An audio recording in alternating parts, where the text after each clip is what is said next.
Welcome to The Explainer. So today we're going to talk about our first known interstellar visitor, an object that just zipped through our solar system and kicked off this huge debate.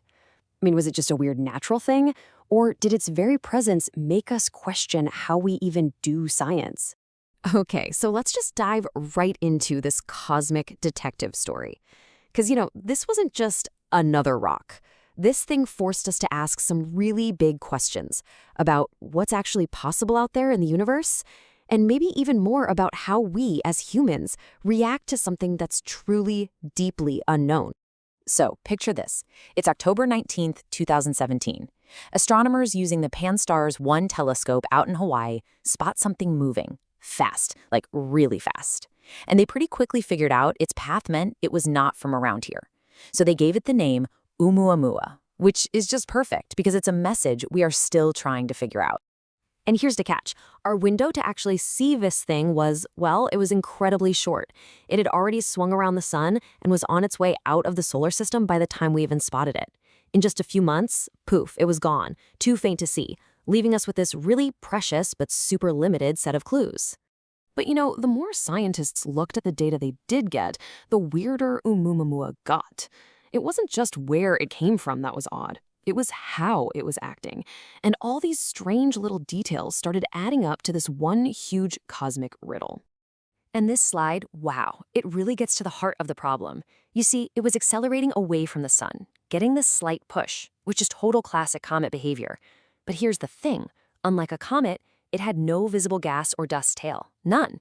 So it was accelerating like a comet, but it didn't look like one at all. And we're not talking about a small, little nudge here. This was huge. The push it was getting away from the sun was detected with what's called a statistical significance of 30 sigma. Now, just to give you some perspective, the famous Higgs boson discovery, that was announced at 5 sigma. This was 30 sigma. I mean, this was a massive, absolutely undeniable anomaly. So, okay, you've got this undeniable anomaly. How in the world do you explain it? Well, this totally bizarre data led to two very, very different schools of thought, and it kicked off one of the most interesting scientific debates we've seen in a long, long time. All right, first up, let's talk about the leading theory, the one that tries to explain all of Oumuamua's weirdness using physics we already know and trust. The whole goal here is to find the simplest, most natural explanation that actually fits all the facts. The idea here is actually pretty clever. It suggests that over millions of years, just floating in deep space, cosmic rays were zapping this comet's water ice, creating these little pockets of trapped hydrogen gas. So when Oumuamua got close to our sun and heated up, that gas was released. And since hydrogen is invisible to our telescopes, it could have given the object that mysterious push without us ever seeing a tail. And this really gets to the core of a big scientific idea, right? It's called Occam's razor. The simplest explanation is often the best one. For a lot of scientists, this hydrogen theory just feels right. It's elegant, and it doesn't require inventing any brand new physics.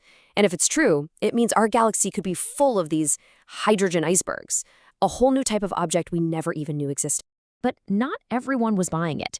And the pushback against some of the more, let's say, out there theories led some scientists like Avi Loeb over at Harvard to suggest something really provocative, not just about the object itself, but about the way science works. Okay. So what is paradigm resistance? Well, the argument goes something like this. Science kind of operates inside a box of assumptions, right? That's its paradigm. And in astronomy, the paradigm is that pretty much everything we see has a natural cause. So when a piece of evidence shows up that doesn't fit, especially something that even hints at technology, it gets a lot of resistance. Not because the evidence is bad, but because it shakes a core belief.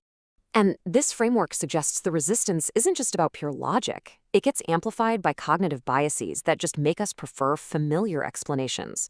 Then there are social pressures. Rocking the boat can hurt your career. And there are even emotional factors, like our deep down aversion to ideas that make us feel a little less special in the universe. It really makes you wonder, what else might we be missing, just because we're not quite ready to see it?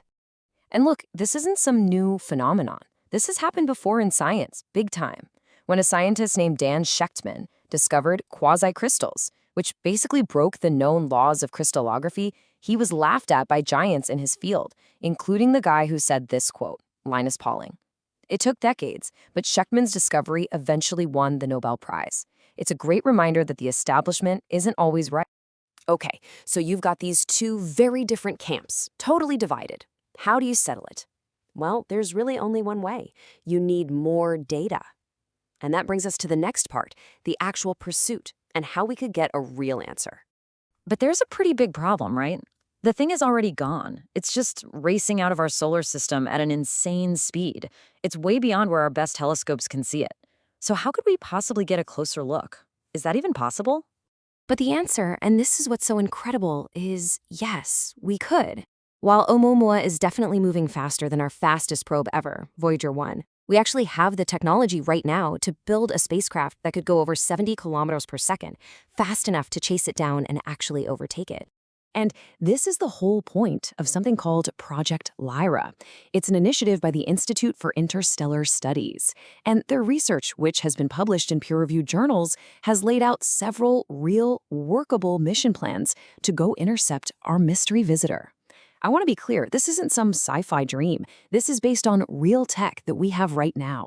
So here's how one of the most promising plans would work. We'd launch a spacecraft in 2028. It would swing by Venus and Earth to pick up speed, and then use Jupiter for a massive gravity slingshot. It's called a Jupiter-Oberth maneuver, to just hurl itself out of the solar system. It would finally catch up with Oumuamua about 26 years later, sometime in the early 2050s. And get this, the price tag for a mission this epic, it wouldn't even be that crazy. The estimates put it in the same ballpark as NASA's New Horizons mission, the one that went to Pluto. So for less than $1 billion, we could get a definitive answer to one of the biggest scientific questions of our lifetime. Which really leaves us with one final, pretty provocative thought. Oumuamua, the messenger. Even if it was just a strange rock, a mission to go see it would teach us incredible new things about other star systems. But if it was something more, what's the bigger risk here? Spending the money to chase down what might just be a rock, or ignoring a message we just didn't understand?